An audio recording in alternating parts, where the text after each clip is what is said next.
gyammwe gyayawukana ng'ogumu guli ku luuyi luno olw'omugga ng'omulala guli ku luuyi luli, it can still be closed. musobola okuyiiya ne mukomawo wamu. And later today, we will talk about some specific ways that we want to close those gaps. Gye bujja leero tujja kwogera ku ngeri ze tuyinza okuyitamu okwekomyawo awamu. But for right now, what's super important is we understand what gaps exist. Naye kaakati kye twagala okumanya ge mabanga gano agabeerawo. What is causing the frustration? Kiki ekikuleetedde okuwulira nga bw'owulira ng'owulira bubi, owulira okwoyi? And in our marriage, all of these were playing out in some way.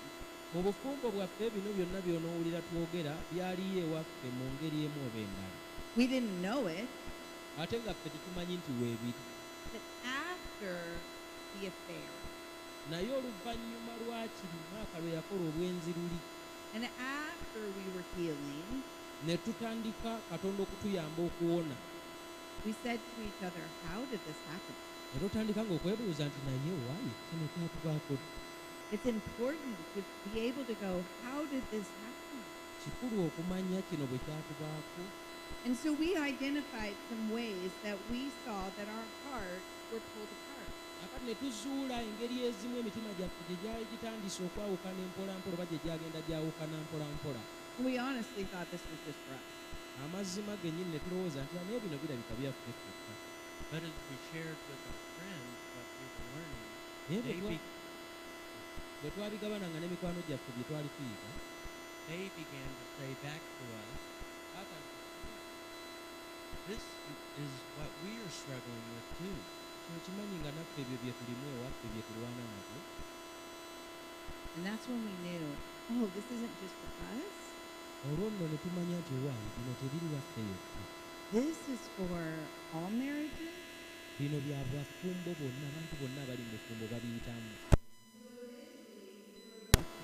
Oluvannyuma lw'ekyo ne tuwandiika ekitabo. And the book is called No More Perfect Marriages. Ekitabo kigamba nti tekyali bufumbo butuukiridde. And we talked about the slow fades in marriage. Ne twogera ku bintu bino ebituleetera okwawukana n'okusemberayo buli muntu ng'ava awali munne naye mpolampola nga tetutegedde. Once we identified these, Bwe tubimanya bino, we realized how much damage they had done in our relationship. bwe twabimanya twamanya n'okumanya engeri gye byali bitukosezza ennyo. And our commitment was that we didn't want them in our marriage. Kakati nno ffe ne tusalawo ne tugamba nti ebintu bino bye tukyabyetaaga mu bufumbo bwaffe. We wanted to stop these erosions. Twayagala okuziyiza ebintu bino ebyali bituliye empola empola. Turn to page 11 in your handbook. Peegi oba olupapula lwa 11 mu kitabo ekyo ky'olina. And what we're going to do is there are 12 slow fades. Waliwo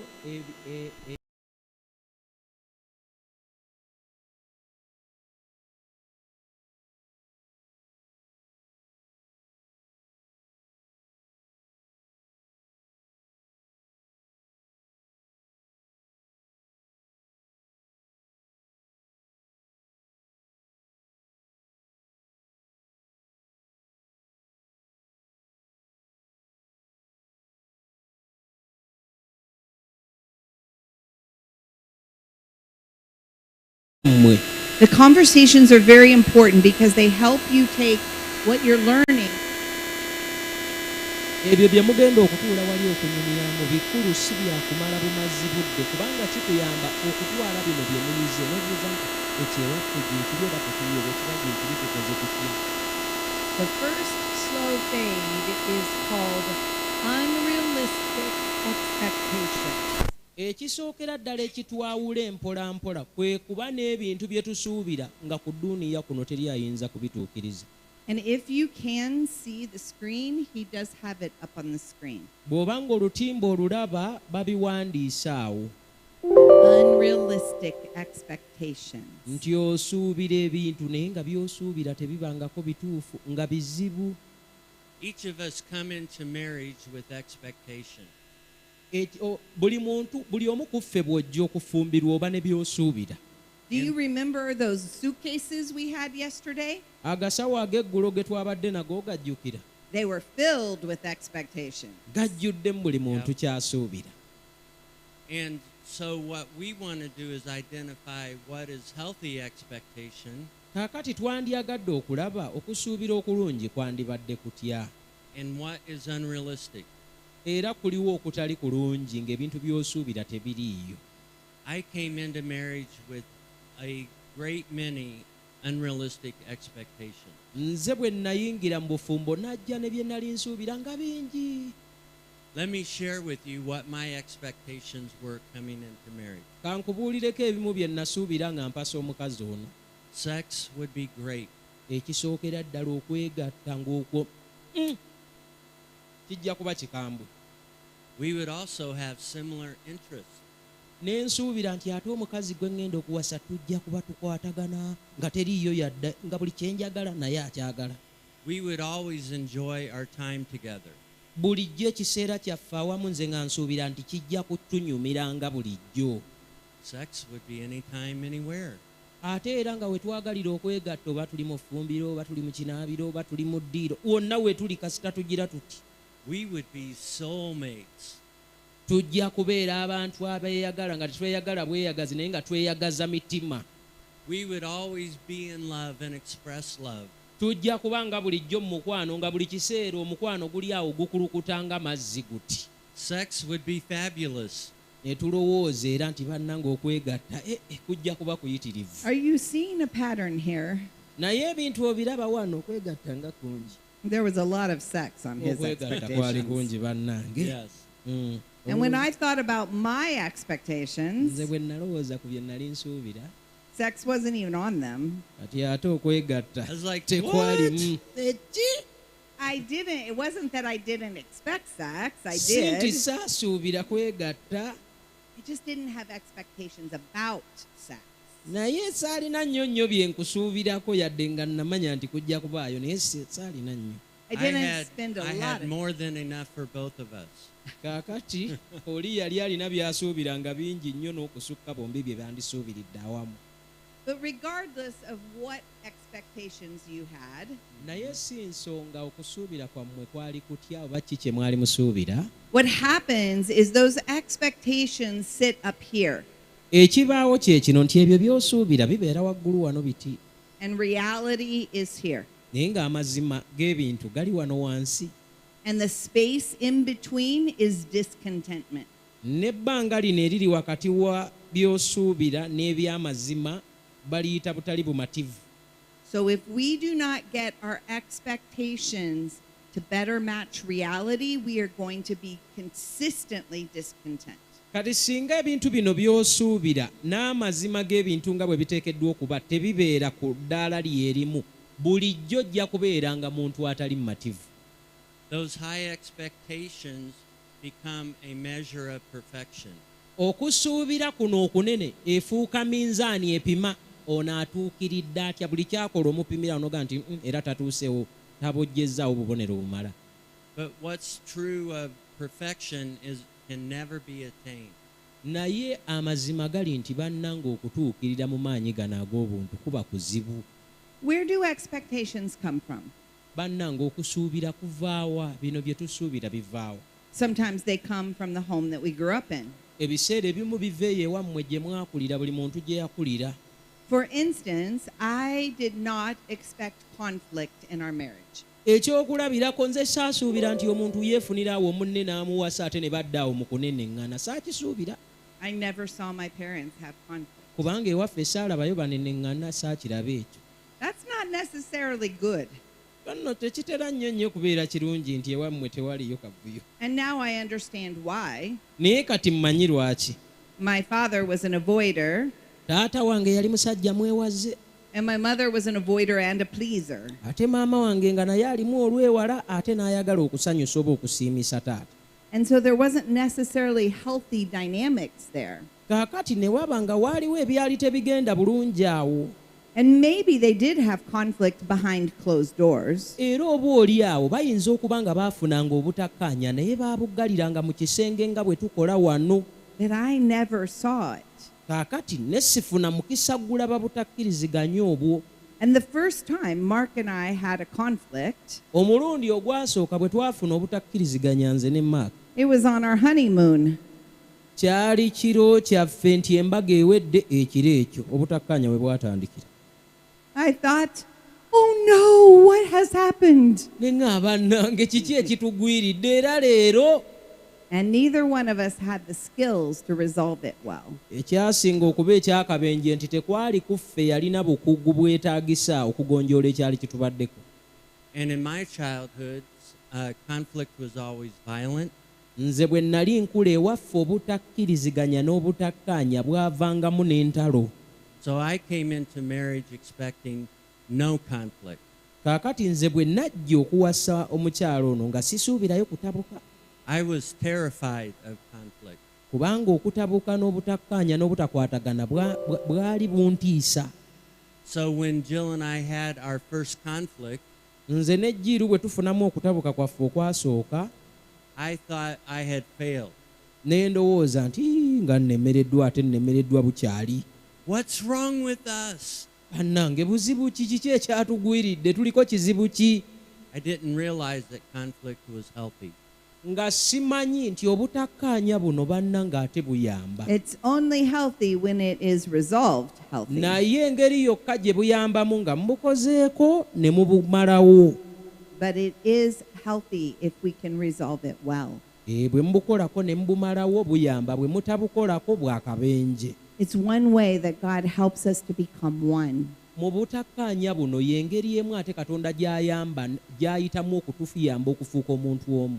It's one way that God helps us to leave and cleave. Y'engeri emu Katonda gy'atuukiriza kiri ekyokuleka kitaawo ne nnyoko n'obeera kimu n'omwami wo ne mufuuka omuntu We omu. have to leave the expectations that came from our family of origin Ne tuleka bye twava nabyo ewaffe gye tuva. and cling together, cleave together to find out what works for us. Ne twekwata ne twenywereza wamu ne tuzuulayo nze ne mukyala wange n'omwami wange kiki ekitukolera.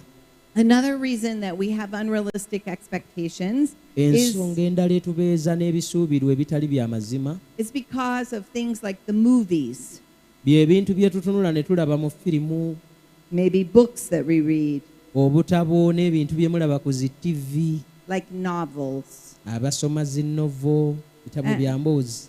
And that day on our honeymoon when we had a big argument, Kaakati ffe ekiro kiri ku hanemuunu yaffe bwe twakaayana, I remember that we were up in the mountains nzijjukira gye twali tugenze ekifo kyali waggulu eyo mu nsozi. and we were setting up a campsite. Kakati twali tutaddeyo obuweema nga tuli eyo. And it was raining very badly. Kati enkuba n'etandika okutonnya nga nnyingi. And we got in a conflict with each other. Kati ate ne tuba nga tetukkiriziganya ffe ababiri. So I took off up the mountain. Nze ne nfuluma kaweema ne nfuluma ne nyambuka mu nsozi ne neeyongerayo. And I was crying. Nga nkaaba. And I kept looking behind me thinking, where is he? Mugole ntunula emabega bannange ali wajja nno ne kutannono olwo. And I walked for a long time. Ne ntambulira ddala nno nga nsuubira nti anaagoberera nnono. And I was soaking wet. Ng'enkuba etonnya ate nkaaba. And finally I realized he wasn't coming. Ngenda okutunula emabega ng'omukulu talabika nti annoonya. And so I went back down the mountain. Ne ntambula ne neekomyawo.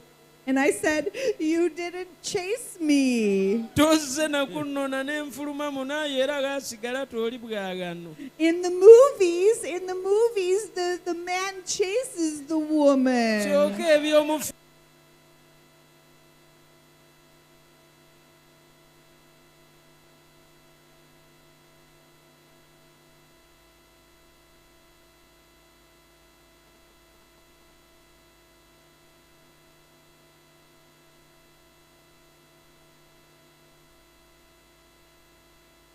Realistic expectation. Yeah. firimu olumu zikuleetera n'osuubira ebintu nga tebiriiyo.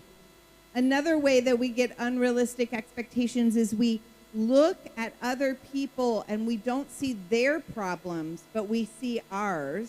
kaakati engeri endala gye tufuna ebisuubirwa ebitaliiyo kwe kutunuulira abantu abalala ne tutalaba bizibu byabwe ne tulaba byaffe. Maybe we go to church on Sunday and we see couples and they seem to be doing so well. Ogenda mu kkanisa n'osangayo Bulayimu ne Priscilla nga balabika bali bulungi. But we didn't see them fight all the way to church. Naye nga gwe tewatulabye luyombo lwe twabadde nabulwo okujja okutuuka awo mu kkanisa gwe wootulabidde. So when they get to gathering at church, they smile. Kaakati bwe tutuuka mu kkanisa ne tuteekako feesi ezibuuza abantu. And people say, "How are you?" Abantu ne bagamba nti muli mutya abooluganda. And we don't say that we have been fighting all morning. Teri anyega nti nze nzize ennyomba n'omukazi ono mu mmotoka awo. We say, "We're good. Tugamba nti tuli bulungi. So glad to see you." Banne nga tusanyusa okubalaba. I say that is when we compare our insides to other people's outsides. Kaakati ffe ne tugeraageranya ebyaffe eby'omunda n'ebyabali ebyebweru kubanga kati ggwe byolaba bye basalawo okukulaga ebweru eby'omunda tebabikulaga. And honestly, it's an unfair comparison. Kaakati nno okwo okugeraageranya si kulungi. Because we all have messy insides sometimes. Kubanga mu ffe ffenna mulimu engeri y'akavuyo ebiseera ebimu. And that's one of the reasons Mark and I are so honest about the struggles we've had. Y'ensonga lwaki bwe twogera ku mitawaana gye tubadde nagyo n'okulafuubana twogerera ddala amazima bye tuyiseemu. We want to help you accept that you can be honest too. Twagala kuyambako naawe omanye nti tewali kyofuna mu kwekwekerera, beera mulambulukufu, beera wa mazima. Because honesty is cleansing. Kubanga bannange okubeera ow'amazima kikuyambako okwenaaza n'okwetereeza. And God can't really work in our heart until we get honest. Katonda nno tayinza kukola mu mitima gyaffe okutuusa nga tukkiriziganyiza ne tugaa nti waliwo ekibulawo wano weetaaga okutereeza. And we need to be honest with each other. Twetaaga okubeera abalambulukufu era ab'amazima buli omu ne munne. But we also need to be honest with safe people in our lives. Naye ate era waliwo n'abantu nga basobola okukuuma ekyama nga nabo osobola okubabuulira amazima agali ewammwe. Our church leaders, our mentors. Olumu baba bakulembeze mu makanisa gaffe, olumu babeera abantu abatuyambako okukola bye tuteekeddwa okukola. There is no shame in admitting you need some help. Bannange mubijjeemu okuswala kubanga temuliimu kuswala mu kugaa nti bannange kino kinnemye munnyambe. And that is the first slow fade. Ekyo kye kisooka ekigenda kitujjawo empola empola. That slow fade was probably the one that did the most damage in our marriage, particularly for Mark.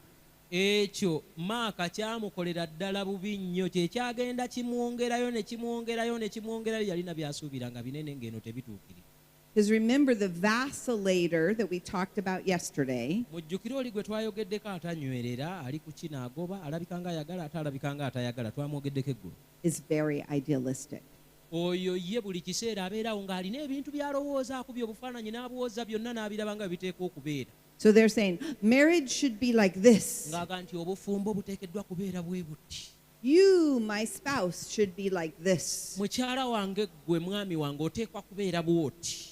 And anytime the words should or ought, Kaakati buli lw'oyogera ekigambo ekyo nti ateekwa kubeera bw'ati, anytime those words are present, buli bigambo ebyo lw'obiwulira nti ateekwa alina kuba, it often means that unrealistic expectations are present. ekyo kitegeeza nti mu ggwe mulimu ebisuubirwa naye ng'ate tebiriiyo. And so we need to be aware of that. Katwetaaga ekyo okukimanya. We'll talk about how we change them to be different later on. Gye bujja tujja kwogera obireetera otya bino okubikyusa ne bibeera eby'enjawulo n'olekera okusuubira ebinene ennyo ng'ate amazima gali luuyi lulala. But for now, we want you to think, do I have unrealistic expectations? Naye kye twagala essaawa eno lowoozaamu nina bye nsuubira amazima gennyini nga si by'amazima. This is important for you to consider for yourself. Kino kikulu kulezaako awo ng'ababiri. And sometimes people say, well, how do I know if I have unrealistic expectations? Kati omulala ali awo yeebuuzaga nti naye ntegeera ntya nga nina bye nsuubira naye nga si by'amazima. And usually it's where you are constantly disappointed. ebiseera ebisinga gwe noonyaayo omanye kiki ekisinga kyotunulako noga nti buli lwentunula ku kintu kino kinnumya n'omutwe mpulira nga nzigwamu amaanyi ekyo ekikumalamu amaanyi kwe kusuubira okunene kw'olina ate nga tekutuukirira. The next slow fade is minimizing. Ekiddako kwe kujereegerera n'okunyoomerera. And there are two types of minimizers. Waliwo okunyoomerera kwa mirundi ebiri.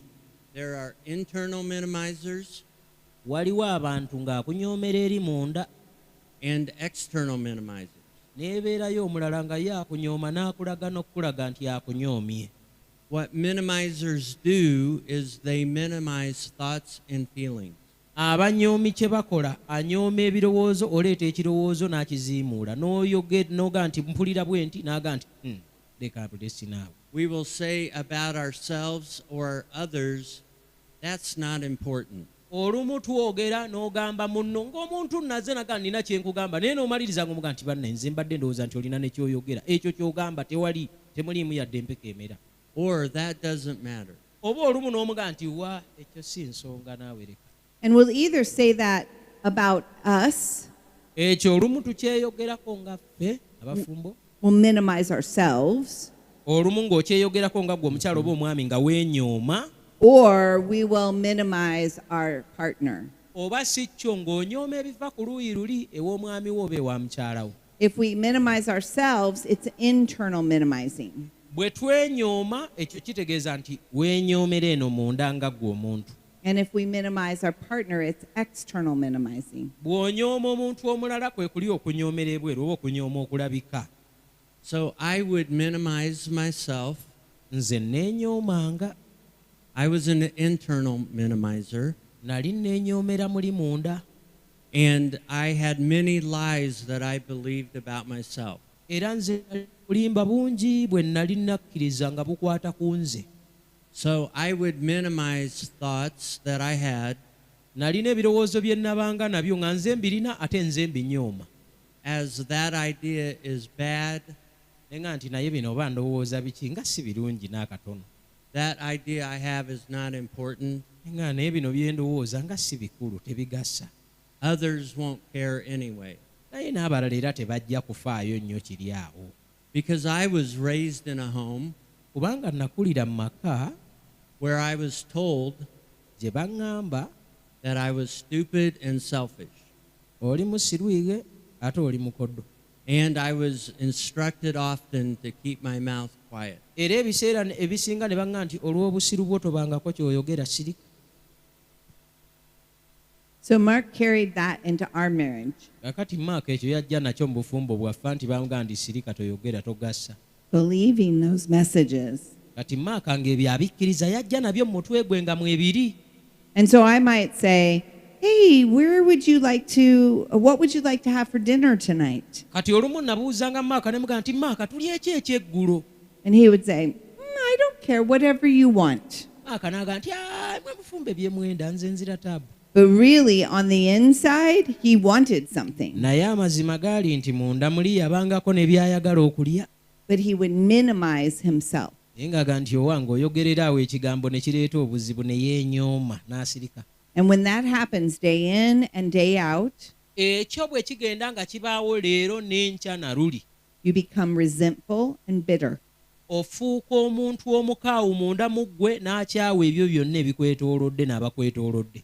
Now remember, the slow fade of unrealistic expectations was playing out in our marriage. Kakati jjukira nti twalina bino bye tusuubira ebitaliiyo byali bigenda mu maaso mu bufumbo bwaffe ng'alina byasuubira nina bye nsuubira. And he was growing discontent. Era ebyo byali bimuleetedde okuba nga si mumativu, takyali mumativu.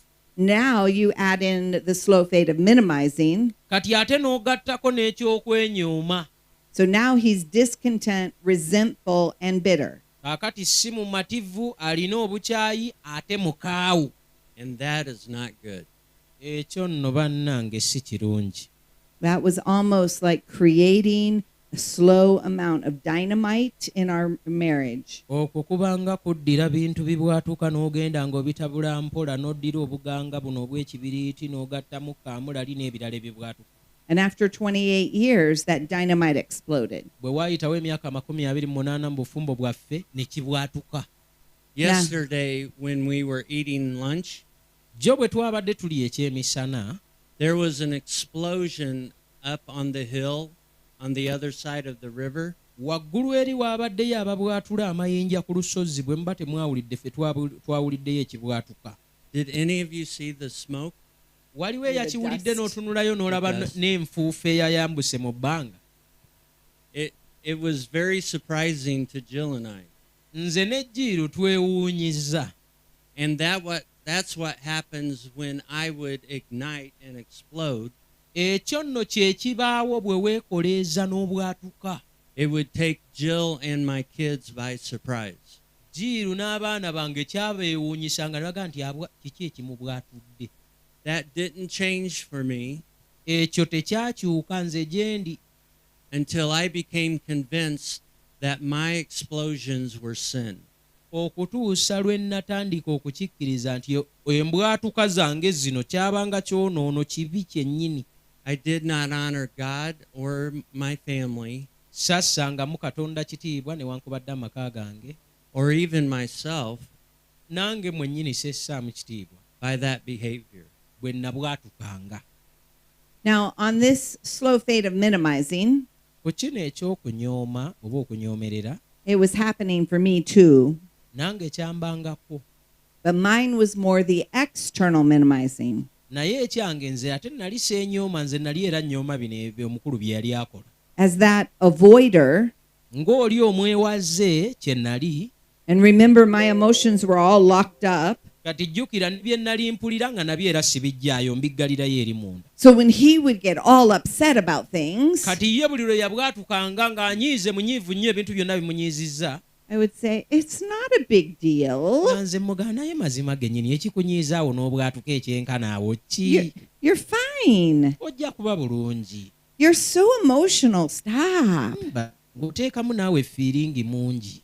And that did not help the dynamics between us. ekyo tekyatuyamba ffe ababiri n'ebyali bigenda mu maaso wakati waffe. That was not compassionate. tekwali kusaasira kuli Yesu kwayagala. And it played into his messages, I don't matter. kaakati ye gy'ali nze bwe nakolanga ebyo nga kimulaga nti siri nsonga. And so when we minimize, we pull our hearts away from each other. okunyoomerera okwo oba nga weenyooma oba ng'onyooma ebirowoozo by'abantu abalala n'okubanyooma bo kirina engeri gye kibaawula mpola mpola. The next slow fade ekiddako awo is the slow fade of not accepting. eky'obutakkiriza. If you remember yesterday, I said that I kept a list of what was wrong with Jill. ojjukira eggulo nakugambye nti nze nalina olukalala lw'ebintu ebye nnali saagalira ddala mu bulamu bw'omukazi ono ne bye yali akola nga mbiwandiika. Each item on the list was like a rock. buli kimu ku bintu bye nawandiika nga kyabanga ejjinja. And when you are not accepting, you're rejecting. kaakati bw'oba ng'oli muntu atakkiriza abalala kitegeeza nti obagaana. So in a way, I was burying Jill under the weight of all that rejection. kaakati nze okugaana Jiru kyandeetera okuba nti nali muziika mu ntuumu y'okugaanibwa. And it was like she was buried under a lot of rocks. kaakati nembanga bwe bakusoose eno wansi ne bagenda nga bakupangako jjinja ku jjinja kati nga mupanzeeko entuumu y'amayinja mangi. This slow fade is based upon the sin of judgment. kaakati kino kiva ku kuba nti oli muntu asala emisango. So when Jill and I first met, there were many things that she did that I loved. nze ne Jiru bwe twasisinkana Jiru ono yalina ebintu bye yali akola bannange ne mbyagala. But then they began to drive me crazy. naye ate mu kubyagala neewuunya ate bwe byatandika okundalula nga mpulira bubi. And make me irritated. ne mpulira nga kati mpulira bubi sibyagala. Like, I loved that Jill was so organized. ekisookera ddala Jiru ono yali muntu ateekateeka ebintu bye nga buli kyakola kiba kiteeketeeke bulungi. And then I stopped accepting that because I felt smothered. kaakati ekyo ne kitandika okunkooya kubanga yatuukanga n'okundagira nange tuddayo okuleka wano ebintu bino tobikola bwoti bino tobikola bwoti ne mpulira nga atandise okunfuukira nga maama. Right. The differences that first drew us together enjawulo ziri ezasooka okutuleeta awamu when we start living together. ebintu bwe byatuleeta awamu ate bwe twatandika okubeera awamu Now they drive us crazy. ne bitandika kati ate okutuleeta eddalu. And it's easy to say, we're incompatible. Kakati kyangu nnyo okutuuka awantu ne mugamba nti nze Katonda simanyi kye yankola naye omukazi oba omusajja gwe yampa tetukwataganira ddala. But the truth is, every marriage is incompatible. Naye amazima gali nti obufumbo bwonna abantu ababubeeramu babeera tebakwatagana, si nti ono n'ono kye kimu.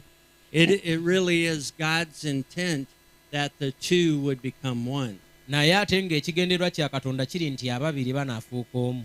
And that process takes work and decision. Era omutendero ogwo gulimu emirimu egy'okukola n'ebintu eby'okuba ng'osalawo buli lukya. And when we're getting to know each other before we're married, we're interested in the way they do things differently. Mu kwemanya awo twali nga mukyetegeera awo onyumirwa nnyo engeri gy'oga nti raba bwakola ebintu ate abikola nga nsinze bwe sibikola kijja kunkolera ekyo. But when we get married and we're living together, it's like we have a magnifying glass and we see these things all the time. Naye bw'omala nga wamwagala luli kubanga luli wagendangayo ewuwe nga walabika bulungi kaakati n'akutandikirako ewuwo bino by'osuula engatto simanyi biki engoye osuula eno obeera n'akalabirwamu akagezza n'obitunuulira oti ne bikooya. And then if we don't learn to accept, we reject and we criticize. Kati bw'otoyiga kumukkiriza otandika okuba nga ebintu ebyo bikuyombya buyombya bikunyiiza. When we are so focused on what they do wrong, bwe tutunuulira ennyo biki munno by'akoze n'atakola bulungi, we stop admiring the many things they do right. olekeraawo okwegomba biri ebirungi ebingi by'akola n'atereeza.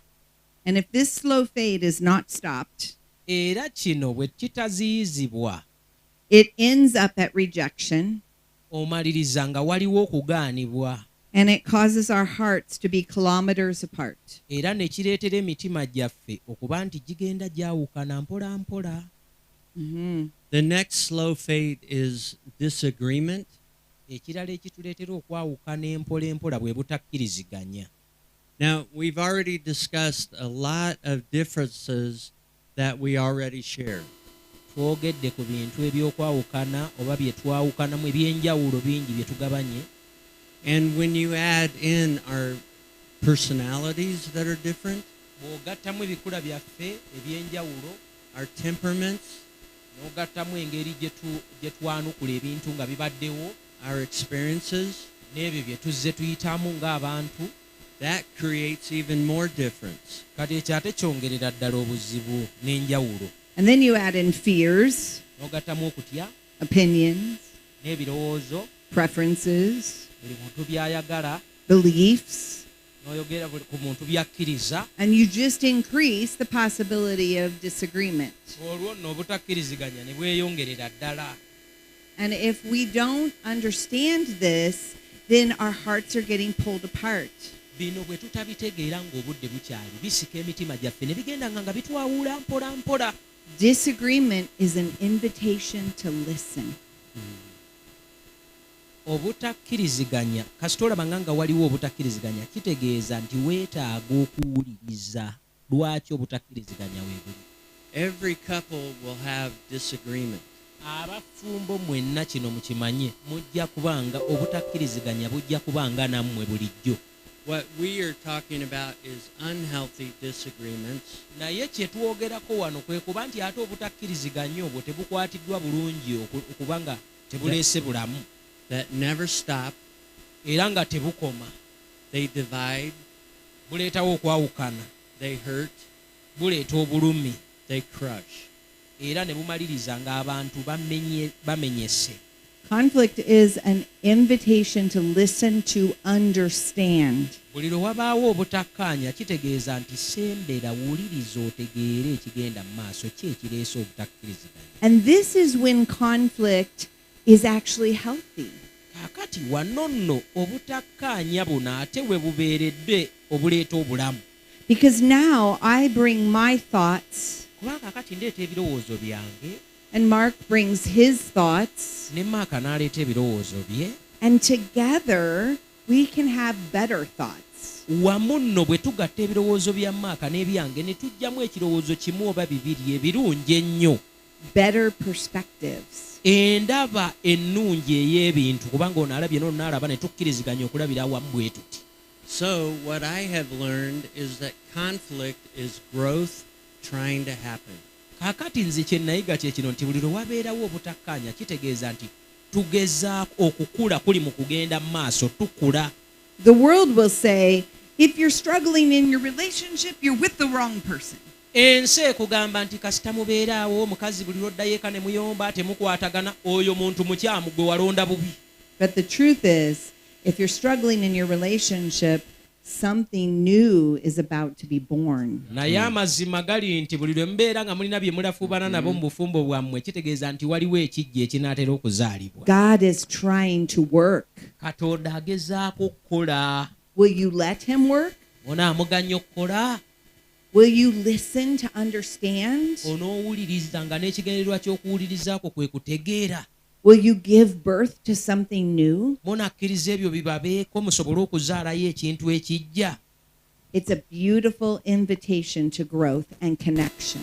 Akati nno kuyitibwa okujja okubatwala mu kukula.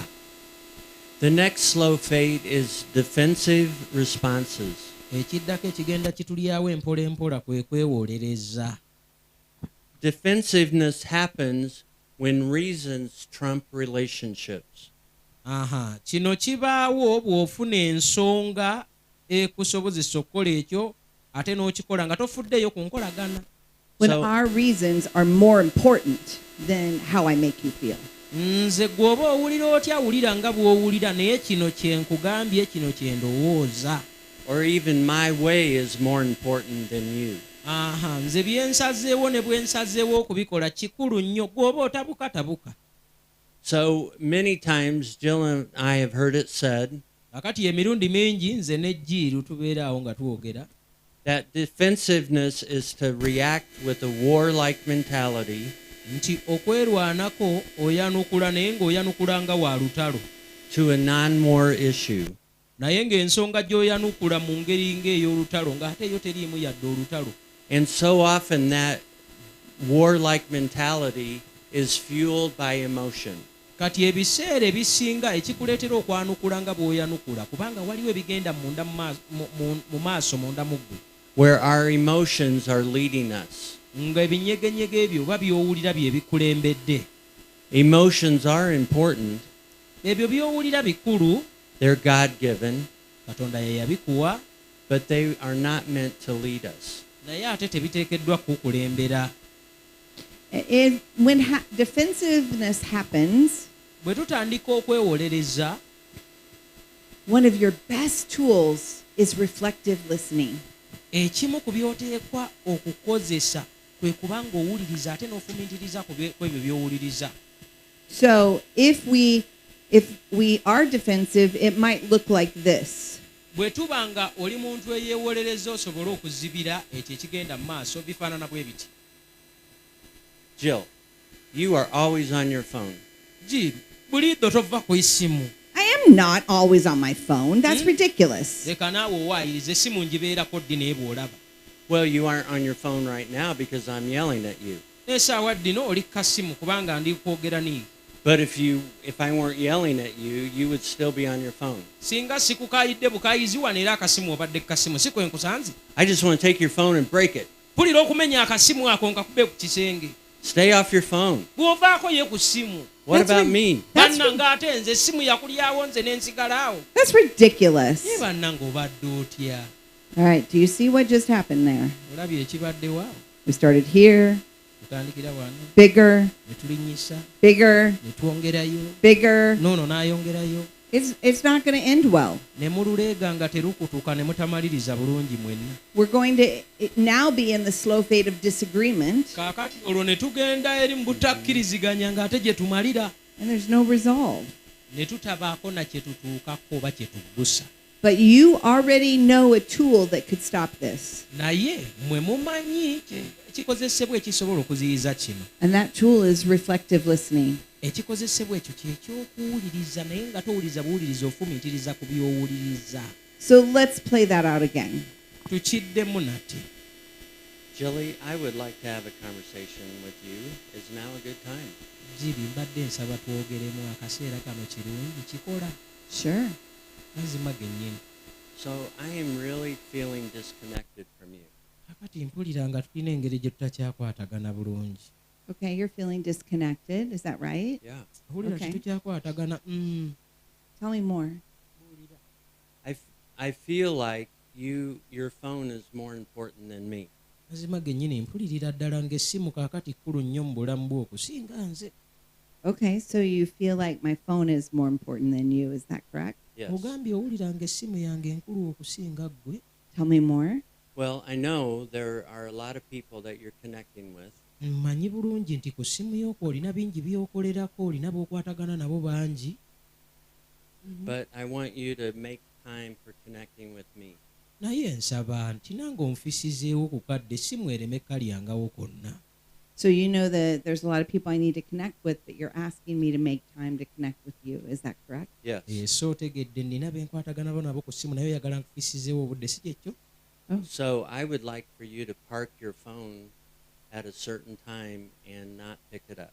Nsaba nti essimu yeeyo ogisseeko mu kali akasirisa wabeewo essaawa ng'oli ne bwakkubira nga wendi awo togikwata. So you'd like for me to maybe in the evening park my phone at a certain time and not pick it back up. Oba olw'eggulo tufuneyo obudde essimu mbe nga sigikwata si kyo. Is that correct? That's correct. Kituufu ekyo nti weewaawo. Okay. That'd be great. Kijja kuba bulungi, kijja kukola bulungi ekyo. Okay, I think we could try that. Ndowooza tufuneyo obudde tukikole ekyo. So we didn't even have to get defensive Kaakati tewabaddeewo na kwewolereza. because the approach made Kubanga- sure that there was no defensiveness needed. Engeri omukulu oli abadde n'ensonga naye engeri gy'azzeemu ate egonzezza mu bintu. Okay, but let's play it out another way. Naye ate katukikyuseemu mu ngeri endala. Jill, you always are on the phone. Naye You never have time for me. buli ssaawa oli ku ssimu tokyanfunira bubu. I am not always on my phone. That's ridiculous. Bulijjo leka naawe siba ku ssimu. It is not ridiculous. Over and over again, I look at you and you're on your phone. Mbalaamu amagezi nnyabo bulijjo obeera ku ssimu togivaako. Okay, so what I'm hearing you say is that you feel like I'm on my phone a lot. Ogambye nti owulira bubi bwe mbeera ennyo ku ssimu. Is that correct? Okay. Inner thought, I need to take a breath and calm down. Kaakati mu birowoozo byange neetaaga okussa omukka nsooke nzikakkane kubanga nazze endula ezo ono n'asalawo okulussa. N'okkakkanamu oweetaaga okukakkana bw'ojjanga omuliro muleega ono n'addamu mpola mpola oteekwa kukakkana be. So I'm hearing you say that you feel like I'm on my phone a lot and you want me to take a break. Is that correct? Kuwulidde ogamba nti ndwa ku ssimu oyagala ngisseeko ku bbali tube n'obudde kituufu. Yes, that is correct. Amazima gennyini kituufu.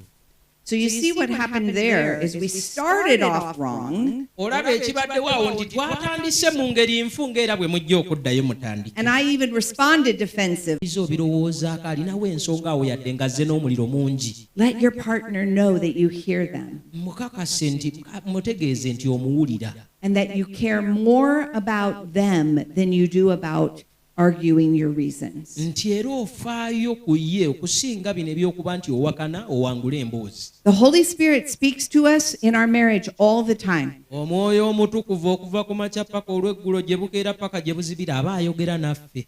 But often we are not sensitive to that. Naye ebiseera ebisinga n'akawulira twakatta towulira. And we say, God, help me, help me. Katubeera mugamba Mukama nyamba nyamba. And he says, I've been trying, but you're not paying attention. Katonda ng'akwanukulaga nti mbadde ngezaako ebbanga lyonna naye munnaye nga tonfaako.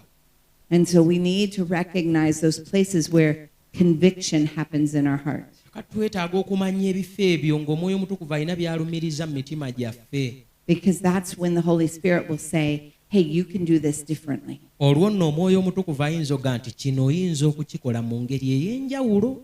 You can respond in a way that honors me much better. Osobola okwanukula mu ngeri enzisaamu ekitiibwa ate nga nnungi. The last slow fade of this session is naivety.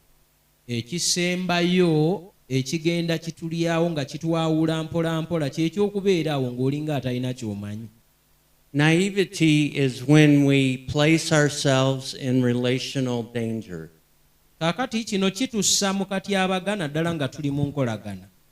We might be thinking it's okay to hang out with someone of the opposite sex who we're not married to. Kaakati oyinza okuba ng'olowooza mu butamanya bwo ng'olowooza nti naye kirimu buzibu kiyinza omusajja bw'embeera n'emikwano gyange nga si be nawasa ne mukazi ne tubeerako awo ffenna. When we're naive, we do not realize we have to protect our heart. Kati olumu obutamanya buno bwe twogerako bukubeezaawo nga tomanyi ngeri gy'okuuma mu mutima gwo. Or we have to protect our marriage. Oba n'engeri y'okukuuma ng'olina ebintu by'okola naye nga tomanyi nti oluvannyuma bijja kukosa obufumbo bwammwe bwe butamanya obwe twogerako. So to be naive would be to start talking to someone of the opposite sex about our marital frustrations. Kaakati obutamanya buno bukuleetera okuva wano n'ogenda obuulira omuntu n'oga nti bana nze munumba nina mu mpalede ewuubaaye muzira musaada. Men, if you are frustrated with your wife, Abaami bw'obanga mukyala wo owulira aleese obutali bumativu mu mutima gwo, you talk to your wife or your pastor. yogera ne mukyala wo oba noonya musumba wammwe mwembi. And of course, you talk to God. Ate era yogera ne Katonda. But you don't talk to another woman. Naye ate togenda wa mukazi mulala kumuga nti bannange nze kyennina eka kyetere kyennyini. And ladies, the same thing applies to you. Abakyala nammwe bwe mutyo. If you are frustrated with your husband, Ayinza okuba ng'omwami we alina by'akoze nga bikumazeemu amaanyi bikunyiizizza. you talk to God. Yogera ne Katonda. You talk to your pastor. Yogera n'omusumba wo. You talk to a trustworthy, wise friend. Yogera ne mukwano gwe yeesigika ng'ate mugezi. But you don't talk to another man about your marriage struggles. Naye ate toyinza genda gamba musajja mulala oli mukazi ogamba omusajja omulala obanga asaba ebintu ebirala nti akutaase mu kyonoono. Naivety played a big role in my affair. Kaakati nze obutamanya obw'ekikula kino bwakola omulimu munene nnyo luli lwe nagwa mu bwenzi. When I started having casual conversations with another woman. Bwe natandika okubanga n'ekiboozi awo n'omukazi omulala atali ono gwe nawasa. Jill and I, we just did not know how to process our hurts from each other. Nze ne Jiru twali tetumanyi bulungi kukwasaganya bulumi bwe twabanga nabo. And I found it easy to talk to this other woman about my frustrations with Jill. Kakati bambi ne kirina kyanyanguyira okwogera ate n'omukazi oli omulala naye ng'ate gwe twogerako ye mukyala wange oweeka. And that was wrong. Kakati ndina omulala njogera ku maama w'abaana ekyo kikyamu. And it began to create a soul mirage. Ne kitandika okutondawo engeri y'ebintu ebiwulirwa eri munda mu mutima. Oh, I can talk to this one and she listens. Kale ono bwe ndogera awuliriza bannange naye oli tawuliriza naye onampa iye nampa obudde n'ansaasira n'okunsaasira. She must be the one. Ono ateekwa okuba nga ye yennyini eri ndabika natomera. But interestingly, naye ekisinga ku nyuma wano, about 9 months to a year in this relationship, emyezi nga 9 ku mwaka mulamba mu nkolagana eyo, she was no longer the one. Nagenda okuzuula nga naye bwali bulimba yali si yeye. Because we had conflict like Jill and I had conflict. Kubanga era nga bwe twayawukana n'ono olw'obutakkiriziganya obungi n'eri byatandika. So that mirage was leading me in the wrong direction. Biri bye nali mpulira ebyokulowooza mbona awulira bulungi antegeera mmanyi byali bimpa bya buwabya.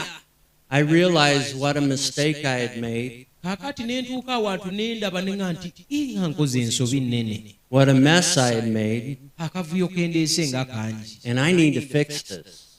Neetaaga okubaako bwe mbitereeza bibi.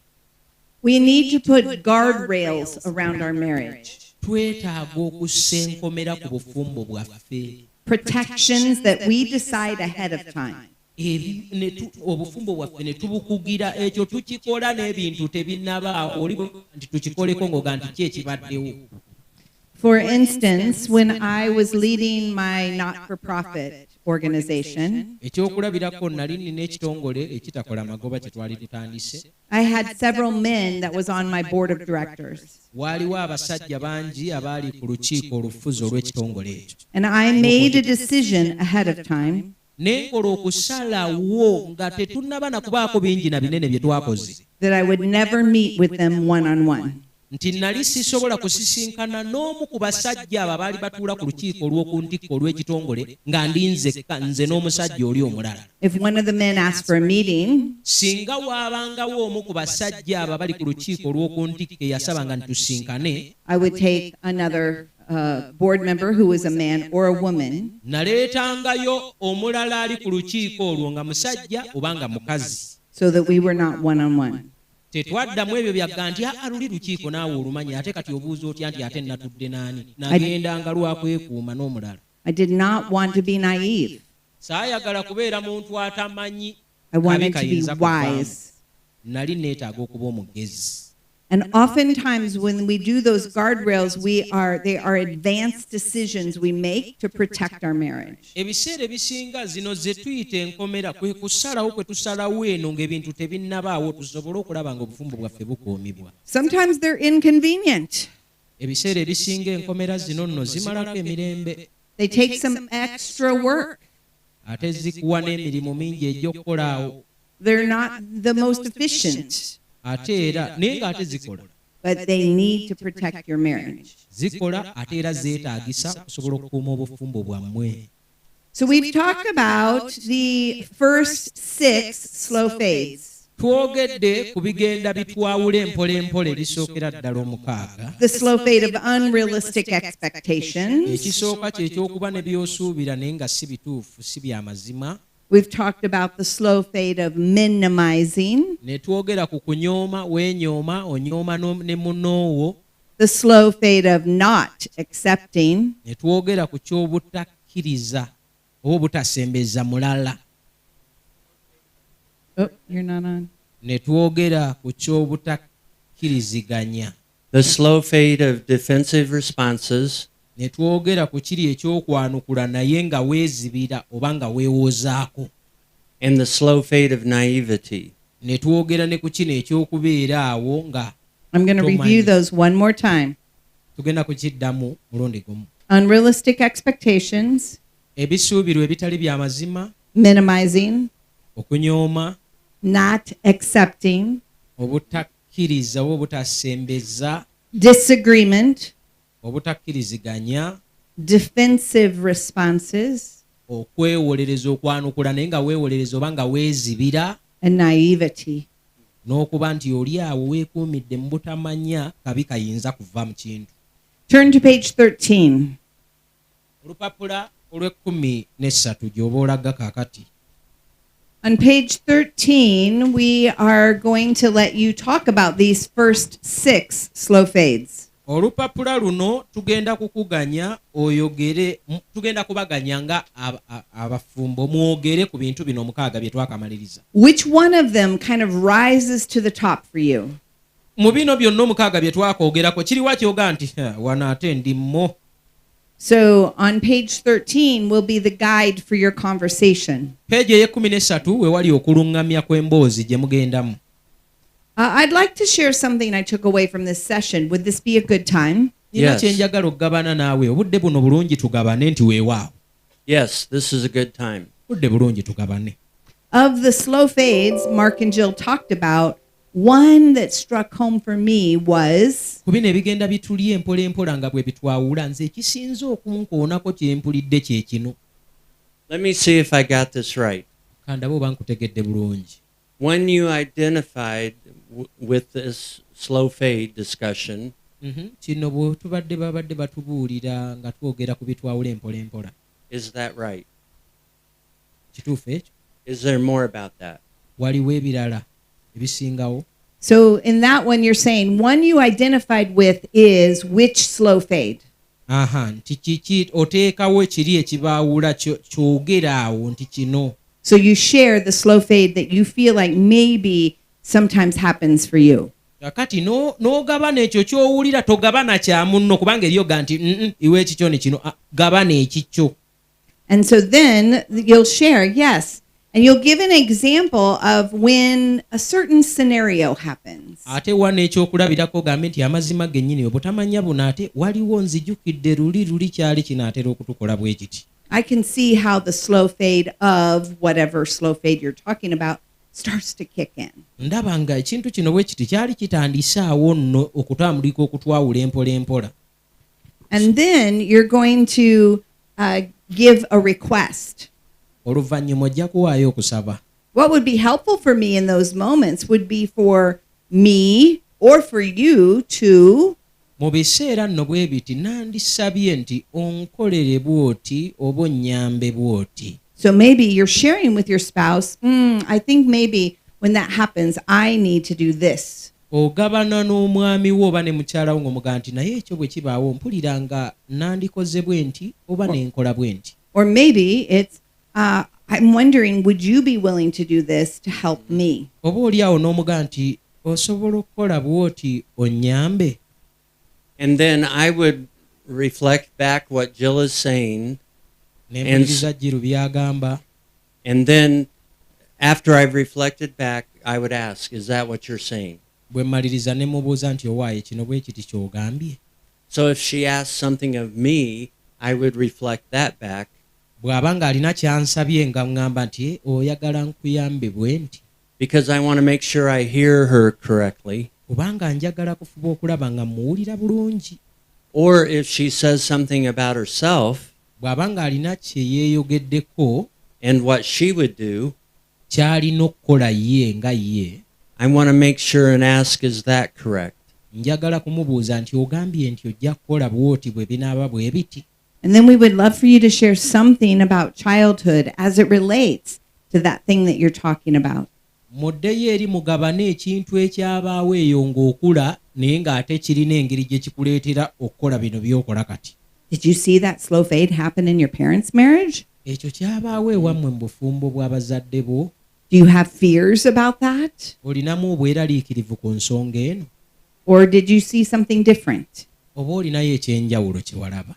And then your partner would reflect back. Olwo nno munno wajja kuba obufaananyi alabe ebyaliyo emabega akubuulire. And then the one that's listening will validate. Awuliriza kakasa ebyo by'owulidde. That makes sense. It's so helpful for me to know. Kikola amakulu ate kinnyambye okukimanya ekyo. When this situation happens, Kino bwe kibaawo, you experience a slow fade of whatever was said. bwe wawulira nga kino kiri bwe kiti ekyo kye mubeera mwogeddeko ekibadde kibaawula. And this takes you back to your childhood when you felt this way when whatever happened. Kikuleetera okujjukira bino ne biri ebyaliyo eri ng'okula. And it really makes sense that you would bring this into our relationship. Amazima gennyini ng'oteekwa kujja na migugu gifaanana bwe giti mu bufumbo bwaffe kubanga bye walaba ebyo. And then to ask, is there more about that? Kaakati omubuuze nti waliwo ekirala kye wandyagadde okwongerako. And then we thank each other for sharing Bw'omala mwebaze olw'okubuulira and for listening. n'okuwuliriza nawe weebaze And okuwuliriza. then we have our hug. 10 second olumala standing. awo sekendi muteekako n'akapima ne sekendi 10 taaga. So you're going to think of the first 6 that we talked about, and you're going to talk about one from the first 6. Lowooza ku bino 6 bye twakoogerako naye byonna newankubadde biri 6 buli omu ku mmwe afunamu kimu ekisinze ng'oga nti kino ate kirabise nnyo ewange okusinga ebyo. We will take 20 minutes for this. Eddakiika 20 ze tugenda okutwala okukola kino. We'll come back at 11:05. Tugenda kukomawo wano ku ssaawa 5 n'eddakiika 5. Go have your conversation. Musimbule kati mugende mu mboozi eyo. Essaawa eno si yakubuuza ku bantu, yakugenda kwogera ne mukyala wo na mwami wo. Abantu abalala eggulo kye baakoze baga nti mugende mwogere